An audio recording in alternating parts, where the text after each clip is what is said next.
On the morning of September 11th, I was heading to the Brooklyn Bridge.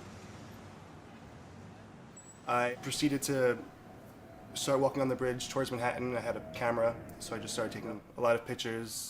In the photos, you could see also my take on the people. They were sort of nervous, scared. They were sort of a little freaked out.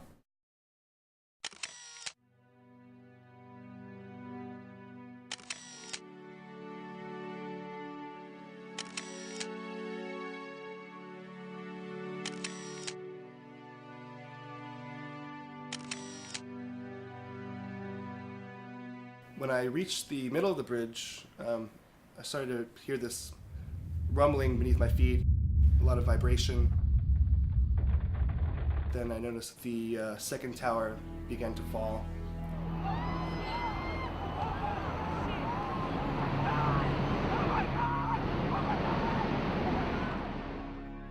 A big rush of soot and debris came our way.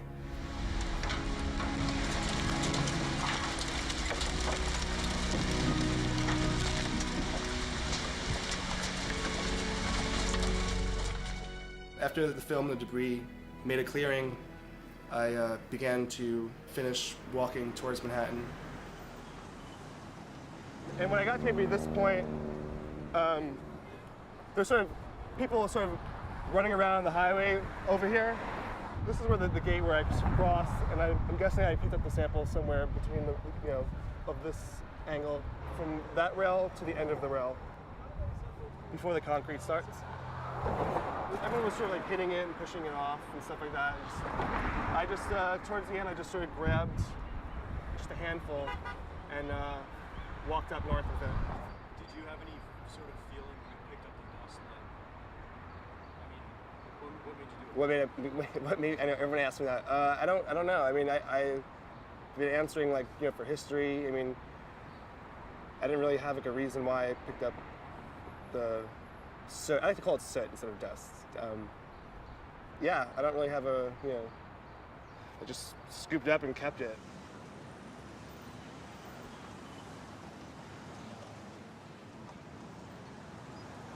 He got to my door. He was standing there all covered in dust, and he pulled out his hand. He says, "Look, this stuff's all over the place down there."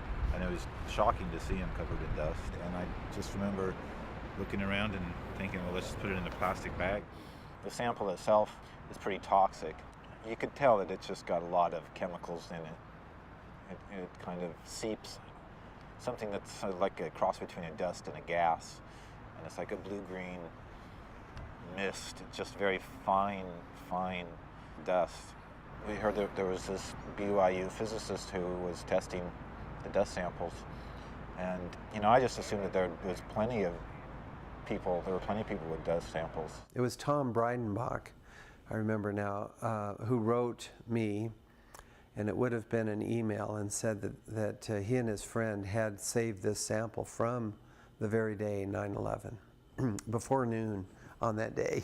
I was very excited. I debated about whether or not to volunteer the sample. I didn't really want to maybe even face up to what the sample might show myself.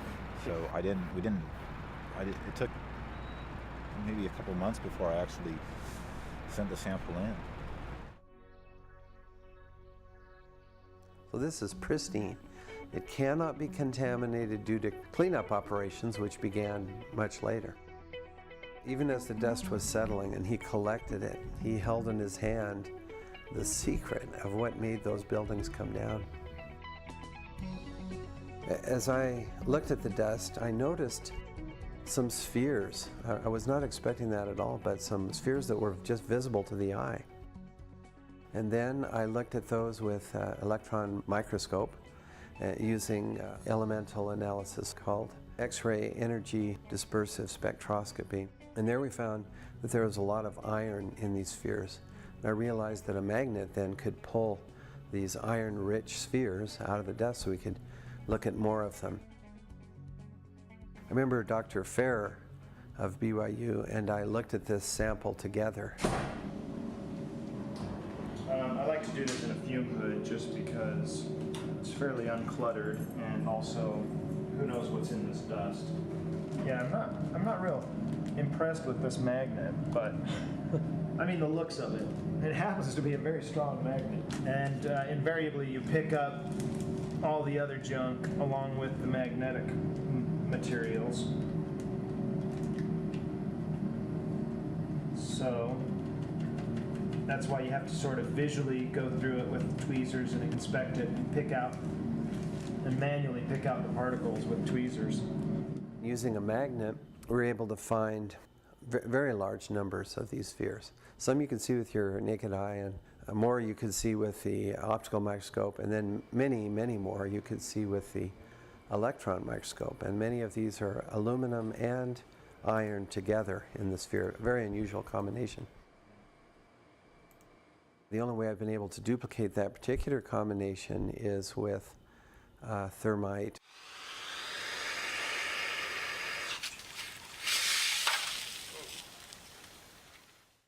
The essence of thermite is a reaction between aluminum metal and iron oxide, very finely ground.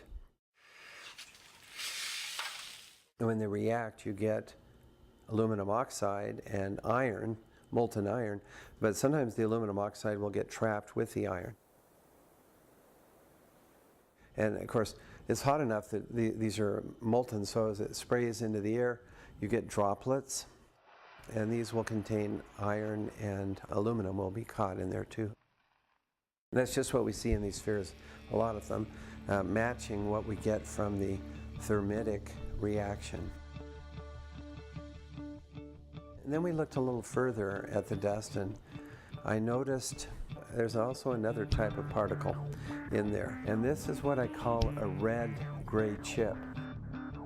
I started looking at the chips because they were distinctive, red on one side, gray on the other. Okay, so I'm looking mostly for the red chips, because the red chips we find to be most interesting as far as the chemistry and also in the calorimeter. It's sort of, you know, looking for a needle in a haystack almost, because there's so much dust. This is kind of hard because you're going through this thing. You can't really tell where your tweezers are. And that's about as big as we're going to get. So in terms of millimeters, that the red chip is about it's close to a millimeter long, but it's maybe a quarter millimeter wide. The way that I first heard about this issue from Steve, I actually read his paper in 2005. Even after reading the paper, it took a few days to sort of absorb it and really let it sink in and get over some of the, what would you call it, the implications of what that paper was saying. Once I was able to get over those implications and sort of say, okay, forget the implications for now and just look at the science. And once I did that, I started saying, okay, there are a lot of questions that need to be addressed. And then I actually met Steve Jones on campus, and I told him, I said, look, if you would like a collaborator, or if you would like me to help with some work, I told him what my skills were. I told him the type of facilities that we had in the lab, and of course, him being at BYU, he would have full access to those facilities. So that's how we got started. Initially, when I saw these red-gray chips, I looked at them just because they were unusual. I didn't have any guess as to what they might be. He told me about the red-gray chips, and I was mildly interested in the red-gray chips. I didn't think anything of them. But the the number that he was finding of these red chips made me think that perhaps they were significant. And then I explored the nature of these chips using the electron microscope system, and sure enough, they contain the thermitic material, namely iron oxide, aluminum, and silicon and carbon are quite common.